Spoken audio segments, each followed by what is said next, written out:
Vamos abrir a nossa Bíblia no livro de Esther, capítulo 2. Nós vamos ler 4 versículos, tá? O texto áureo fica em Esther 2:15. E o texto de referência fica em Esther 2:8, 16 e 17. Capítulo 2 de Esther. Então, nós vamos ler primeiro o texto de referência, depois vamos ler o texto áureo. Amém? Esther, capítulo 2, versículo 8, depois 16 e 17. Diz assim a palavra do Senhor. Sucedeu, pois, que, divulgando-se o mandado do rei e a sua lei, e ajuntando-se muitas moças na fortaleza de Suzã, debaixo da mão de Hegai, também levaram Esther à casa do rei, debaixo da mão de Hegai, guarda das mulheres. Versículo 16. Assim foi levada Esther ao rei Assuero, à sua casa real, no 10º mês, que é o mês de Tebete, no 7º ano do seu reinado. E o rei amou Esther mais do que todas as mulheres, e ela alcançou perante ele graça e benevolência mais do que todas as virgens, e pôs a coroa real na sua cabeça, e a fez rainha em lugar de Vasti. Agora vamos ler o texto áureo. O texto áureo é em Esther 2:15. Apenas a parte B do versículo 15 é o que propõe a lição. Alcançava Esther graça aos olhos de todos quanto a viam. Amém? Vamos orar, agradecendo a Deus por essa leitura. Amém? Ó Deus, nós te agradecemos, ó Pai, pela tua palavra que foi lida. Te agradecemos, ó Deus, por essa leitura, que nós possamos aprender com profundidade, ó Deus, a tua palavra, que nós possamos entender o Evangelho, Senhor, tal como ele é. Nos ensina, nos instrui nessa manhã, para a glória do teu nome. Amém. Glória a Deus. Irmãos, podem sentar. Essa lição é Esther, um espelho para o cristão hoje. E aí nós vamos aprender nessa lição, que ela é dividida em 3 pontos principais, o seguinte: o papel do cristão no mundo é o primeiro ponto, um exemplo de fidelidade é o segundo ponto, e o terceiro ponto é Esther, mulher íntegra e temente a Deus. O livro de Esther é um livro fantástico, né? O livramento de Deus para o povo e a sabedoria de Mardoqueu, de Esther, a estratégia, né? Isso provavelmente a gente vai ver em lições no futuro, né? Nas próximas lições. Mas a forma como o inimigo, né? Usando ali Amã, constrói uma estratégia para destruir o povo, e eles se veem sem ter alternativa de escapar daquilo, né? Então Mardoqueu, com sabedoria, usa de estratégia para reverter a situação. Isso a gente vai estudar um pouco mais na frente. Hoje nós vamos nos deter em aprender sobre o caráter de Esther, né? A fidelidade dela e como ela é um exemplo para nós hoje. Temos 3 objetivos: entender qual é o papel do cristão no mundo, apresentar Esther como um exemplo de fidelidade e ressaltar que Esther era íntegra e temente a Deus, né? Vamos alcançar esses 3 objetivos durante a lição. Amém? Glória a Deus. No ponto 1, o papel do cristão no mundo, nós vamos entender, nós vamos aprender o dever de todo cristão de ser íntegro, de ser temente a Deus. A palavra diz que Esther vivia num reino cheio de impiedade, promiscuidade, havia muita libertinagem na Pérsia naquela época, muita idolatria, eles eram pagãos, idólatras, e não é muito diferente do que a gente vê no mundo hoje, né? Nós vemos todas as características que existiam na Pérsia naqueles dias, também estão presentes no dia de hoje. Talvez não num bairro ou numa cidade específica, mas certamente na maior parte há excesso de bebida, traições, promiscuidade, libertinagem. Essas coisas são comuns no dia de hoje. Por isso a gente pode afirmar que Esther não vivia num mundo diferente do nosso hoje. O autor da lição até pergunta: você conhece algum lugar assim, onde tem muita bebida, muita libertinagem, muita promiscuidade? Aí se você disser, não conheço nenhum lugar assim, graças a Deus, quer dizer que você nunca passou nem perto de um carnaval, né? Quando você, em qualquer lugar do Brasil, praticamente todas as cidades, com poucas exceções, todas as cidades do Brasil, quando é carnaval, você vê tudo isso aqui. É menos que Sodoma e Gomorra, um pouquinho de nada. A perversidade, a promiscuidade é generalizada, né? Por isso, quando o autor pergunta se a gente conhece algum lugar assim, todos nós podemos dizer que conhecemos, né? O autor ainda finaliza dizendo o seguinte na introdução do ponto 1. Você sabe qual o seu papel no mundo? Essa pergunta aqui me marcou. Esther, perceba a vida, quando você lê a história completa de Esther, você percebe, essa mulher nasceu para isso.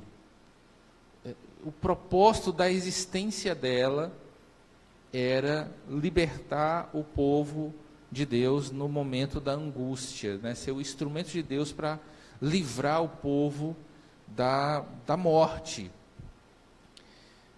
E a maioria de nós não entende muito bem qual o nosso papel no mundo, qual o nosso propósito.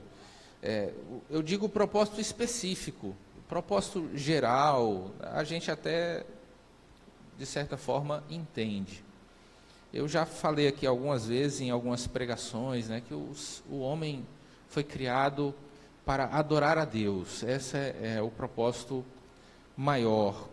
Mas, dentro desse propósito de adorar a Deus, algumas pessoas, ou melhor, todas as pessoas, têm missões específicas.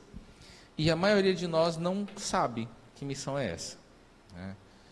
A gente, por exemplo, vou dar um exemplo bem prático. A gente não sabe o que o Natan vai ser daqui a 20 anos. Talvez ele seja um grande evangelista, uma pessoa que vai ganhar muitas almas para Cristo, ou talvez ele seja o autor de algum livro que vai alcançar a vida de muita gente, ou ele vai ser um missionário, eu não sei, né? A gente não sabe exatamente o que ele vai ser, mas aí a missão de Kelly e de Danilo é fazer com que isso seja possível, favorecer essa coisa, né? Então, o exemplo que eu citei uma vez aqui é o papel da mãe de John Wesley, né? Que a mulher é fantástica, aquela mulher. E ela criou todos os filhos, eles tinham muitos filhos. E o Carlos e o John, eles se destacaram dos outros filhos. Charles Wesley escreveu mais de 3.000 hinos de louvor a Deus e verdadeiramente mudou a geração dele. Wesley se destacou ainda mais, John Wesley se destacou ainda mais do que o irmão e foi um dos maiores pregadores do século XVIII, né, 17, 18, não sei exatamente. e a vida dele influenciou milhares e milhões de pessoas. Tudo isso porque ele foi bem educado pela mãe e pelo pai dele, né? Então, cada um de nós tem um papel, tem uma missão nesse mundo. E aí cabe a você descobrir qual é a sua. E Esther, ela entendeu. Talvez ela não tenha entendido antes, mas em algum momento da vida dela, ela entendeu por que ela estava ali. O próprio Mardoqueu diz para ela, né, você não foi posta aí no palácio sem motivo algum. Né? Não pense que você vai escapar só porque você é rainha. Né? Por isso, é muito importante nós orarmos a Deus e buscarmos entender qual é o nosso papel no mundo, para que nós fomos chamados, como nós podemos servir melhor a Deus. Né? A Bíblia ensina que todos precisam evangelizar. O evangelismo é uma missão de toda a igreja, mas é certo que algumas pessoas têm muito mais habilidade com isso. Né? A Bíblia diz que todos nós devemos louvar a Deus. Tudo que tem fôlego, louve ao Senhor. Mas tem gente que canta muito bem. Né? Tem gente que canta de forma extraordinária. Então, se alguns evangelizam melhor, outros cantam melhor, então que você use esse dom para servir a Deus. Talvez esse seja o seu propósito de vida. Né? Às vezes seu propósito é cuidar de uma classe por um período de tempo, ou seu propósito seja pastorear, ou seu propósito seja servir como diácono. E a Bíblia tem vários dons que podem ser usados pela igreja livremente. Então, cabe a nós entender qual é o nosso papel no mundo. Esther entendeu isso durante o seu reinado. Talvez no início ela não entendesse, né? Mas ela entendeu depois. Ponto 1. Devemos confiar no amor de Deus. Ele cita aqui Jeremias 31:3, um texto lindo, com amor eterno te amei. Né? Então nós devemos confiar nesse amor. Deus sabia que ela não abandonaria as verdades transmitidas por Mardoqueu. A forma como Mardoqueu educou Esther, colocou ela na condição perfeita de ocupar aquela posição. A pessoa certa, no lugar certo, não tem coisa melhor. Quando a pessoa certa está no lugar certo, a coisa flui, a coisa funciona. Quando você bota uma pessoa completamente desafinada para ser o solista de um coro, a coisa não dá certo. Ela não é a pessoa certa no lugar certo, né?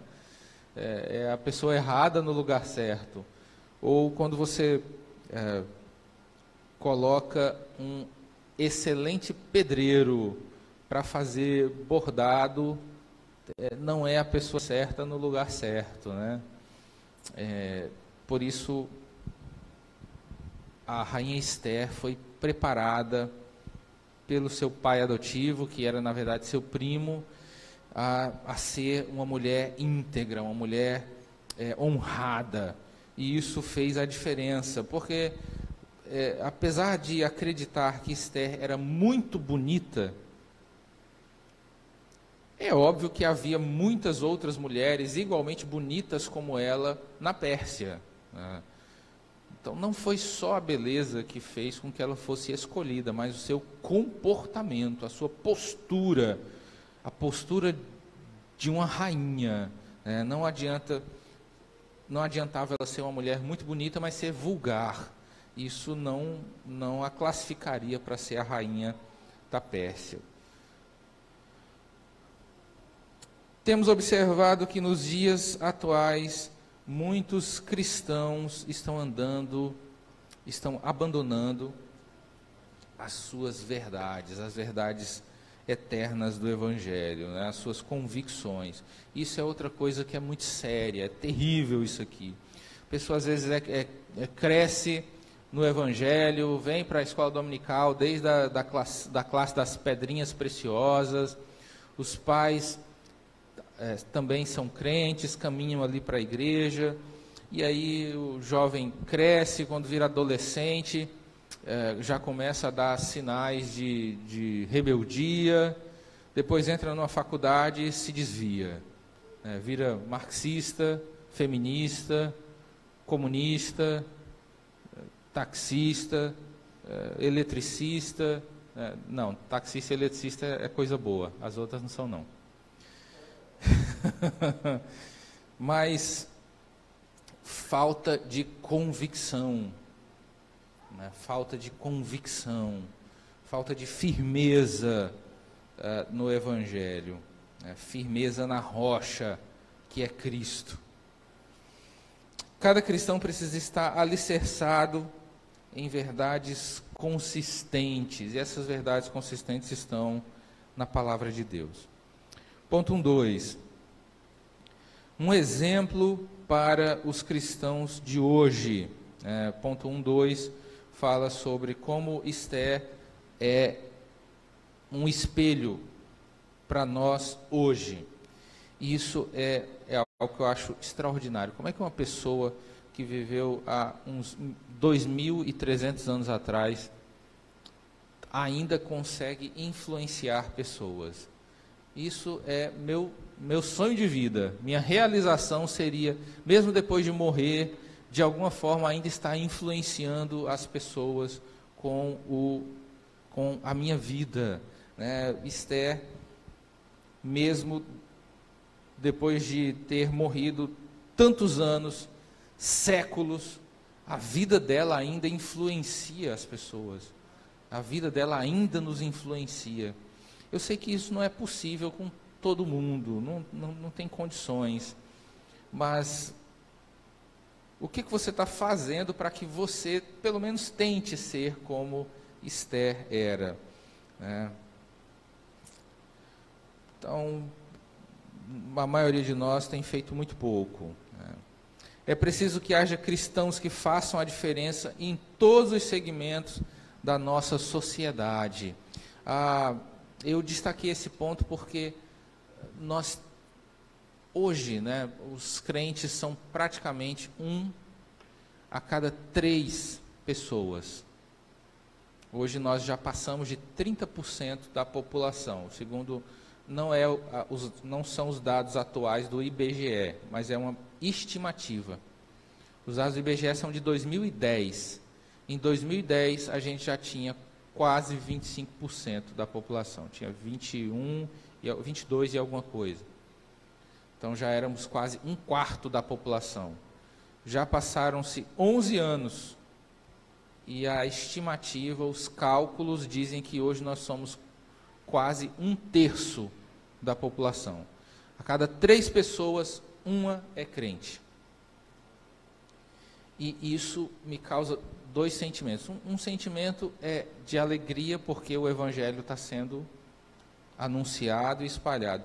E o outro é de tristeza, porque se nós somos 1/3 da população, por que o país ainda é um dos países mais corruptos do mundo? Por que os índices de violência são tão altos? Por que tem tanta prostituição? Por que tem tanto crime, tanto roubo? A igreja não está sendo sal e sendo luz.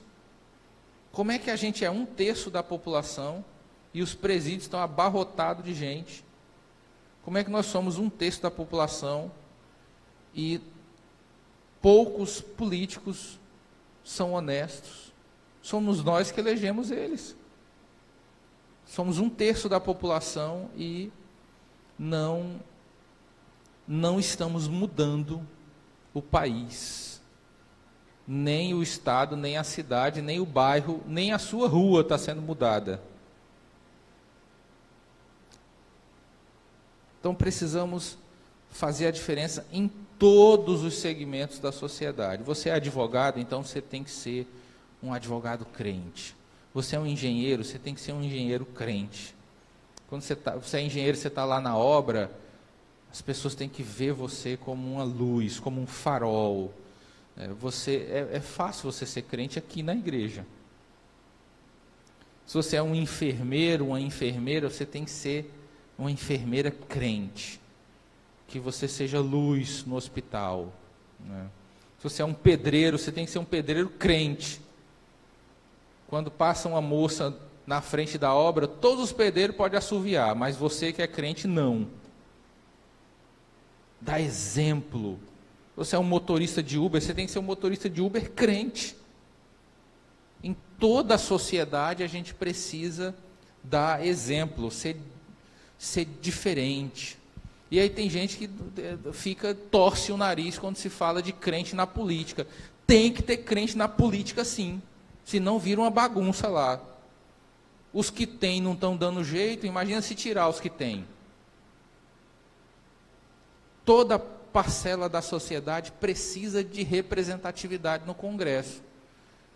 Tem deputado que é médico, e aí ele vai defender a classe da medicina, da saúde, lá como deputado. E tem que ter deputado crente para defender os interesses dos crentes, que são 1/3 da população.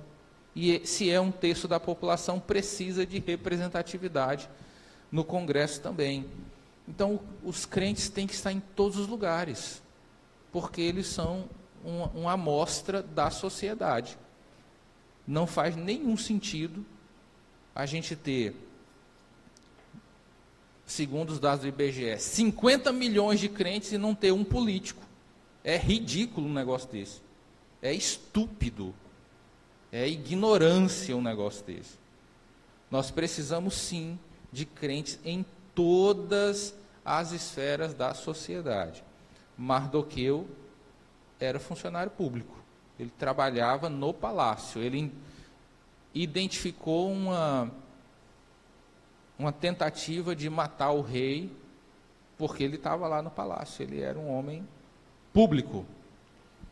Nós precisamos dar exemplo, né? Aí o problema é que nós às vezes falamos mal de político, mas aí você é um profissional liberal, você é um engenheiro, você é um arquiteto, você é um professor, um advogado, e não dá exemplo de cristão.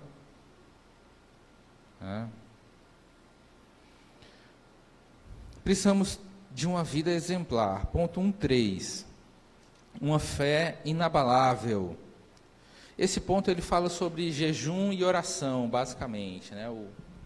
O ponto principal aqui é o jejum e oração que foram convocados pela rainha Esther, né? Mesmo ela estando em uma terra estranha, mesmo ela estando fora de Jerusalém, fora da sua terra, ela não mudou, ela continuou sendo a mesma Esther que sempre foi, independente de onde ela estava, independente da posição que ela estava.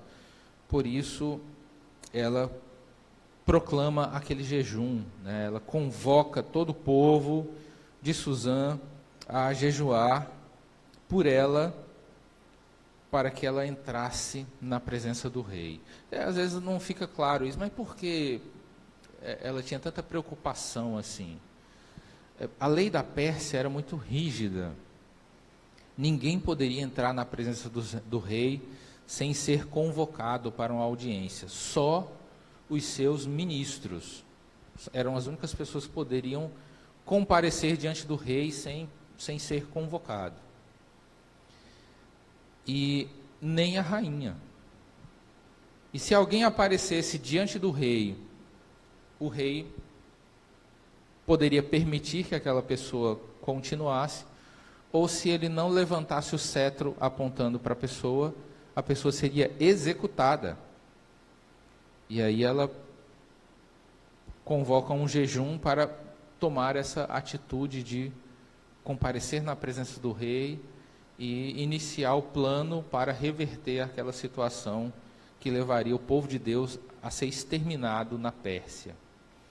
Então, esse é o motivo do jejum e da oração. E aí nós aprendemos mais uma lição com Esther. Jejuar e orar é também dever do crente. O cristão precisa orar e jejuar. Algumas pessoas já... crente velho, né?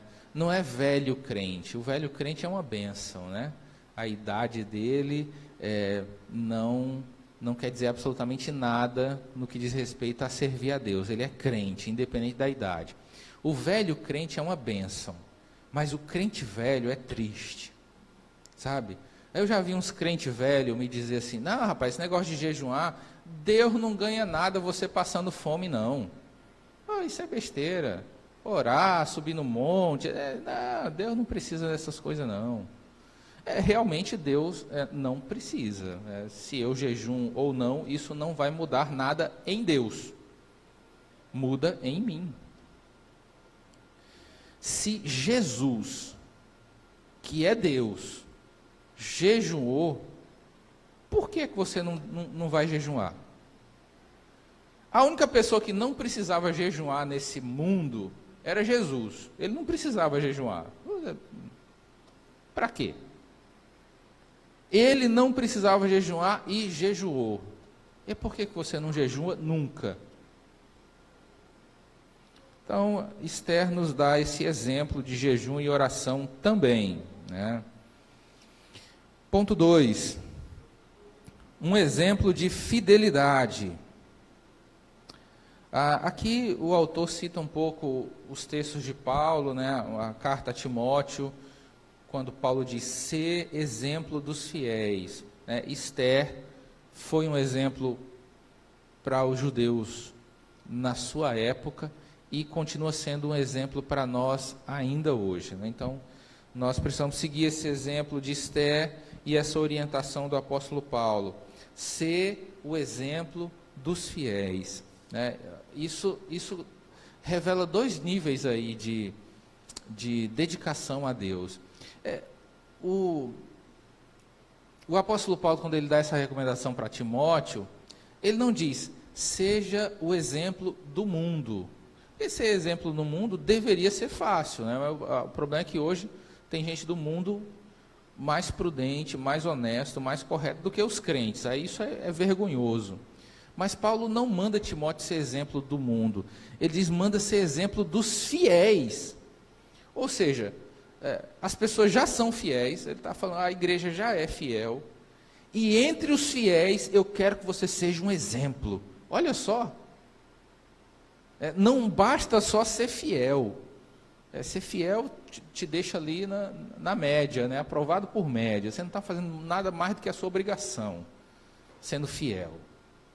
Não se conta vantagem por ser fiel, é seu dever, é sua obrigação. E aí, Paulo diz: olha, você está no meio dos fiéis, todos são fiéis, mas eu quero que você seja exemplo dos fiéis, porque ser exemplo para o mundo deveria ser fácil. Então, ser exemplo dos fiéis, está em 1 Timóteo 4,12, tá? Você pode salvar isso aí, anotar. 1 Timóteo 4,12. Anota, por favor. Ponto 2.1. Faça a diferença onde você estiver. Aqui, mais uma vez, ele traz a memória o fato de Esther estar em uma terra estrangeira. E ainda diz o seguinte: Esther não se deixou levar pelas influências que o mundo podem oferecer, né? E ele continua: assim como Esther, o cristão de hoje são peregrinos em uma terra estrangeira. Veja como a vida dela se assemelha à vida dos crentes hoje, né? Os pais dela foram levados cativos para a Babilônia, na época da Babilônia ainda, né? A Pérsia derrubou o Império Babilônico algum tempo depois. E é provável que Esther tenha nascido já lá na Pérsia, né? Muito provável, difícil, eu acho que pouco provável que ela tenha saído de Israel, acho que não. Ela deve ter nascido lá na Babilônia já. E mesmo estando em uma terra estrangeira, ela servia a Deus. E nós somos semelhantes, nós não somos desse mundo, nós estamos em uma terra estrangeira, né? Como diz o hino da harpa, né? O exilado, né? Da linda pátria estou bem longe, né? Cansado estou. Eu tenho de Jesus saudades, ó, quando é que eu vou? Eu tenho do céu saudade, ó, quando é que eu vou? Ou seja, nós estamos longe da nossa pátria, que é o céu, e estamos aqui peregrinando nessa terra, né? Isso é temporário. Da mesma forma que Esther estava ali como estrangeira, numa terra estranha, ela não se deixou influenciar pelos costumes daquela terra. E além disso, quando ele fala aqui, faça a diferença onde você estiver, no final desse ponto ele cita alguns exemplos, né? Faça a diferença na igreja, faça a diferença no seu trabalho, faça a diferença em casa e faça a diferença na sua família. Eu acho suspeito quando um crente vive intrigado de todo mundo da sua família. É meio estranho. Mesmo que algumas pessoas da sua família podem não gostar de você de forma gratuita, né? Sem motivo nenhum, mas é nosso dever não termos inimigos. As pessoas podem ser seus inimigos, mas você não pode ser inimigo delas. Então, seja exemplo na igreja, seja exemplo no trabalho, seja exemplo em casa e seja exemplo na sua família.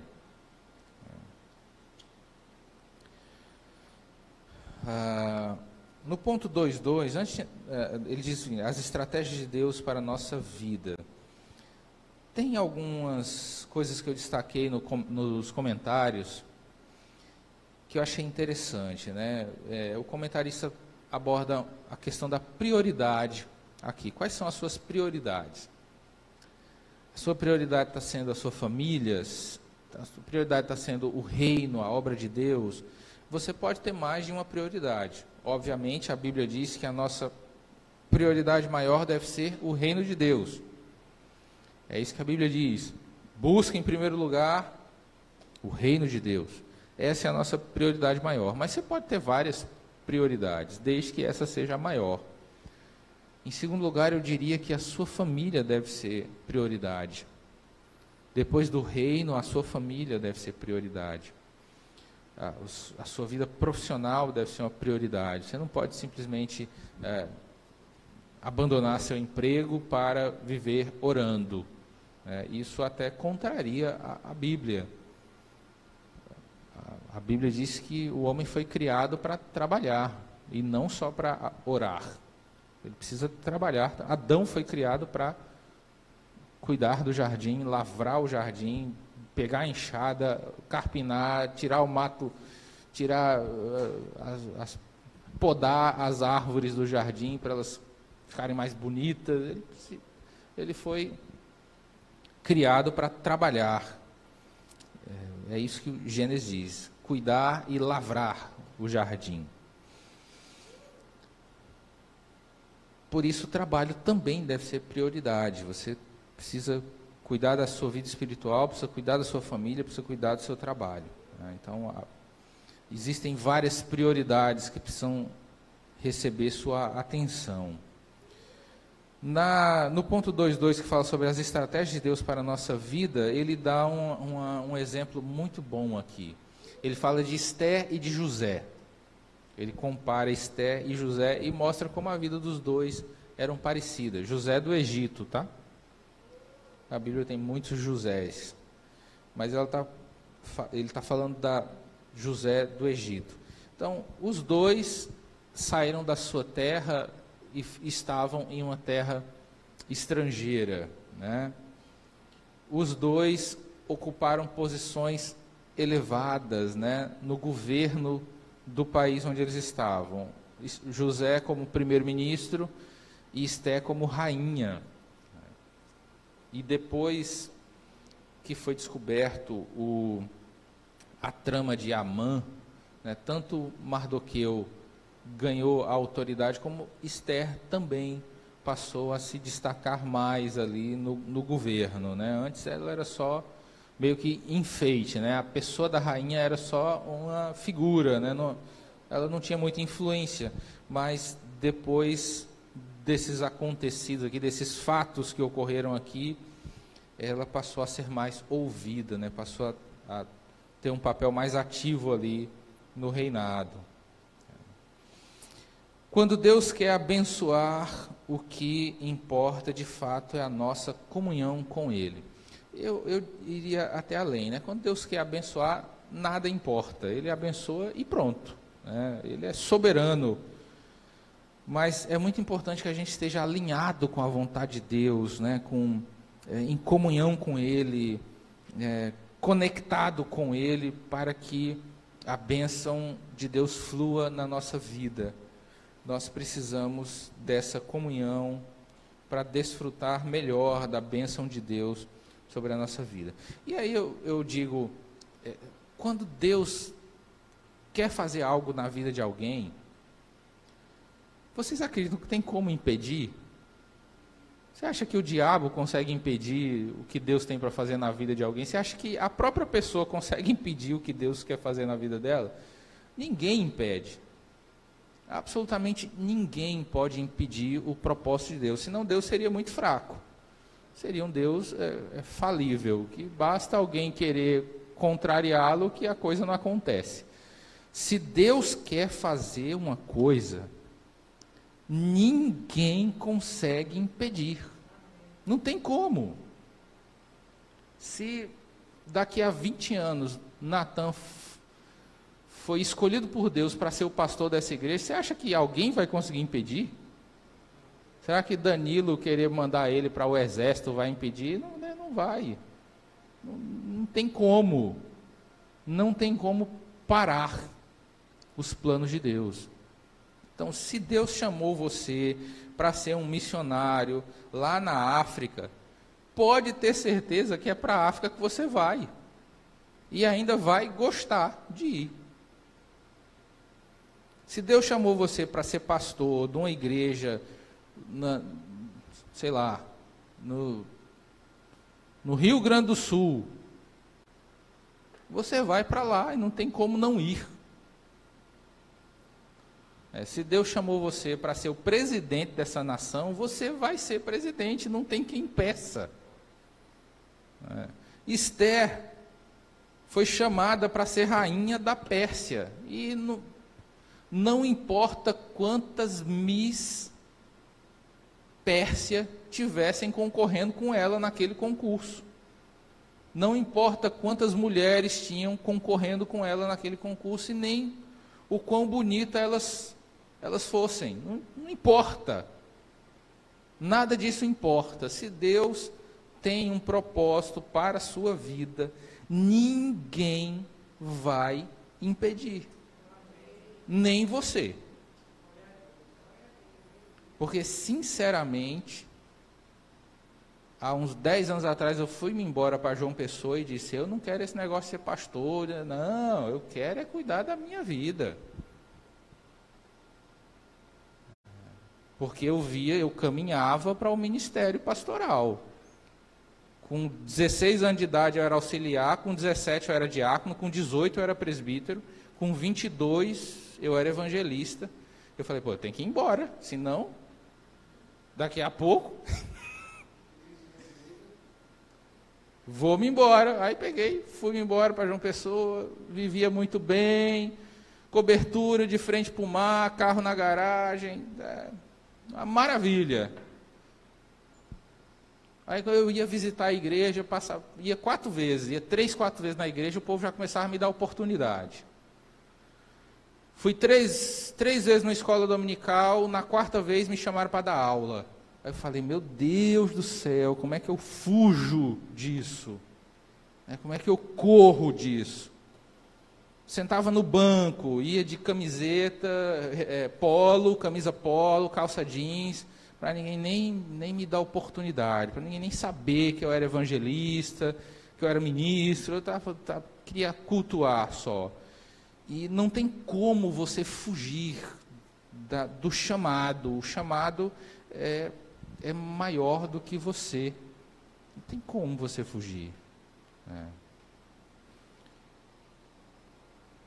Por isso, nós precisamos entender qual é o propósito da nossa vida para a gente não resistir.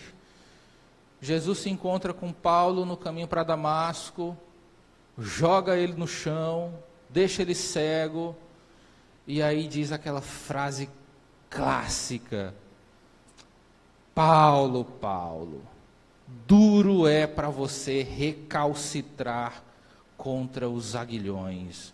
Recalcitrar é dar coice. O aguilhão é uma vara pontuda que o carroceiro usa para espetar o cavalo ou o boi que está na frente puxando a carroça. Então o aguilhão é isso, ele dá aquela catucada e aí o cavalo anda e o boi anda, né? Ou o boi. E aí alguns, quando sentem a furada, né, nas costas, no lombo, eles dão coice para trás. Ou seja, o carroceiro quer que o cavalo ande e o cavalo fica dando coice para não ir. E aí Jesus diz para Paulo: Paulo, vai ser difícil para você se você ficar dando coices contra o aguilhão. Vai ser duro para você se você resistir a caminhar para frente, né? Isso me dá um gelo no coração. Duro é recalcitrar. Eu fico pensando, o que é duro? Porque ele não recalcitrou, ele caminhou, ele obedeceu a voz de Jesus e sofreu o que sofreu. Eu fico imaginando se ele tivesse recusado. Ele era espancado, sofria naufrágio, foi picado por uma cobra, foi espancado de novo, desceram ele por um cesto, jogaram o corpo dele achando que ele estava morto. 40 chicotadas, menos uma, né, 39 chicotadas, várias vezes. E eu fico pensando, meu Deus do céu, a vida de Paulo foi assim porque ele não recalcitrou contra os aguilhões. Imagina se ele tivesse decidido, né, vou fazer uma filial da minha empresa de tendas, né? Duro é recalcitrar contra os aguilhões.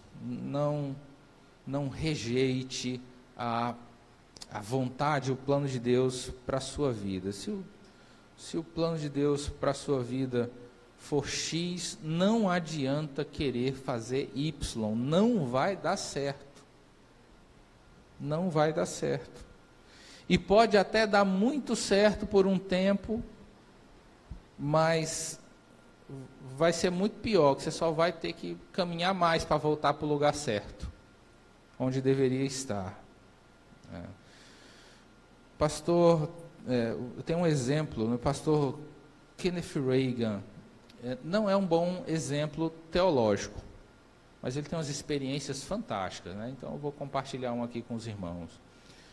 Pastor Kenneth Reagan estava dirigindo uma igreja. A igreja era enorme, tinha milhares de membros. A igreja só crescia, a igreja só prosperava em todos os aspectos, espiritual, financeiro, numérico. Estava uma bênção. E aí um dia Deus fala com ele: Reagan, você não está fazendo a minha vontade. Aí ele se questiona, né? Mas Jesus, eu estou aqui fazendo a tua obra, cuidando da igreja. E quem disse que eu mandei você cuidar de igreja? Mas não está tudo prosperando, está tudo uma bênção. Está prosperando, está uma bênção, mas esse aí não é o seu lugar. E aí, a partir dessa conscientização, ele deixou o ministério pastoral físico, permanente, e iniciou um ministério pastoral também, mas itinerante. Então ele passou a pregar em vários congressos, conferências, igrejas diferentes, e a igreja dele, ele passou para outro pastor local, que deveria ficar ali fixo. E Deus disse para ele: aqui você alcança e prega para 3.000 pessoas, mas eu quero que você pregue para 300.000 pessoas, 1 milhão de pessoas. Ou seja, mesmo estando fazendo a obra de Deus, ele não estava no lugar que Deus queria para ele. E mesmo estando dando certo e avançando, ele não estava alinhado com o centro da vontade de Deus. Então ele passou a escrever livros e pregar em conferências. E aí o impacto do ministério dele foi multiplicado. Ele escreve um livro, vende 1 milhão de cópias, ele alcançou 1 milhão de pessoas com aquela mensagem. E na igreja dele ele alcançava só as 3.000 pessoas. Então, estar na vontade de Deus é a melhor coisa que a gente pode fazer. Vamos encerrar. O ponto 2.3. Deus tem um propósito na vida de cada crente. Todo cristão faz parte de algum propósito. Basta a gente entender esse propósito. E uma coisa que nos tranquiliza muito, é outro versículo que eu quero que vocês anotem e marquem. Romanos 8:28. Diz o seguinte: e sabemos que todas as coisas contribuem juntamente para o bem daqueles que amam a Deus, daqueles que são chamados por seu decreto. Quando a gente entende isso aqui, o nosso coração descansa. Todas as coisas colaboram para o bem daqueles que amam a Deus.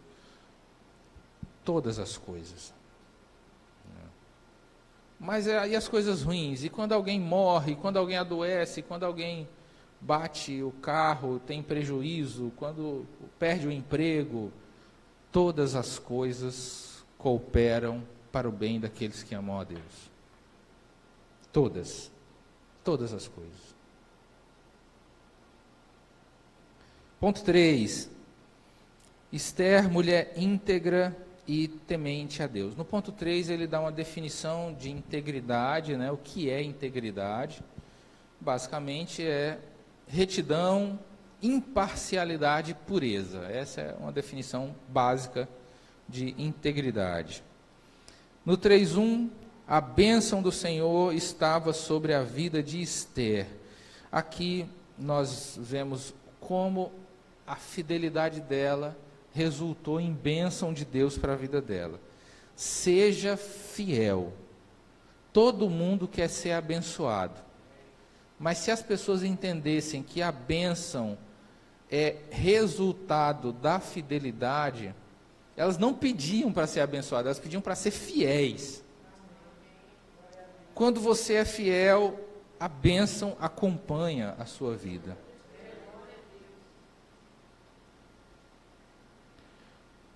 Quando a bênção de Deus está sobre a nossa vida, milagres acontecem, diz o final do ponto 3.1. Ponto 3.2, a vida eterna, tesouro incomparável. Ele inicia esse ponto dizendo uma coisa muito interessante. Graças a Deus, a teologia da liderança da nossa igreja não está se distanciando do Evangelho. Eu senti alegria quando eu li esse ponto. A liderança, os bispos da nossa denominação estão alinhados com o Evangelho. Isso me causa preocupação, porque existe um distanciamento quase que natural. Todas as denominações caminharam meio por uma vereda aí, meio sombria, Mas isso aqui confortou meu coração. Nos dias de hoje, existe um falso conceito de prosperidade. Apesar da gente ver muito essa coisa na TV, da teologia da prosperidade batendo muito forte. E aí, num país de terceiro mundo, em que todo mundo quer melhorar de vida, é o tipo de mensagem muito popular. Nós precisamos ter o conceito correto de prosperidade. Ser próspero não é necessariamente ser rico. Ser próspero não é necessariamente ter 2 carros 5 casas, não é isso, né? Tem pessoas que não têm nada disso e são felizes, são prósperos. Quer ver um exemplo de prosperidade? Aconteceu comigo. Eu era estagiário da Caixa Econômica Federal no ano de 99, 2000. E aí vocês sabem como é salário de estagiário, né? Salário de estagiário não é lá essas coisas. Mas vocês acreditam que tinha funcionário que pegava dinheiro emprestado comigo? Por quê?